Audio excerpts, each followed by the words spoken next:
Chers enfants, aujourd'hui, je vais vous présenter une série d'exercices destinés pour les élèves du CE6. Commençons par la grammaire. Indique s'il s'agit d'une phrase nominale ou une phrase verbale. Je parle français. C'est une phrase qui est verbale.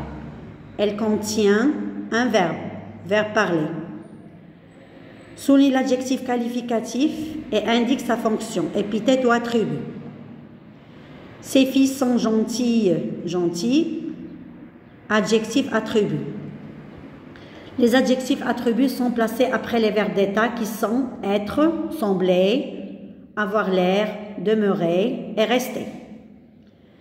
Gentil est placé après le verbe être. Réécris ces phrases suivantes en remplaçant les mots en gras par un pronom COD ou un pronom COI. Les pronoms COD sont le, la, les et l'apostrophe. Les pronoms COI sont lui ou bien leur. Tu prépares les gâteaux. Tu prépares quoi? Les gâteaux. Les gâteaux, c'est un COD. Tu les prépares. Les, c'est un pronom COD qui remplace les gâteaux. Il est placé avant le verbe. Karima téléphone à ses enfants. Karima téléphone à qui? À ses enfants. C'est un complément d'objet indirect. Karima leur téléphone. Leur, c'est un pronom COI qui est placé avant le verbe téléphoner. Leur remplace le complément d'objet indirect à ses enfants.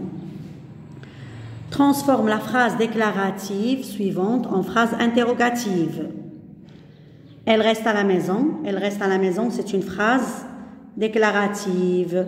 Elle commence par la majuscule et se termine par le point. Il y a 3 façons pour poser la question.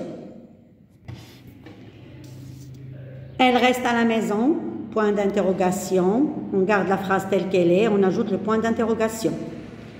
Reste-t-elle à la maison, point d'interrogation. Reste-t-elle à la maison, on a inversé le sujet. Est-ce qu'elle reste à la maison, point d'interrogation. On a introduit est-ce que. Transforme la phrase affirmative suivante en phrase négative.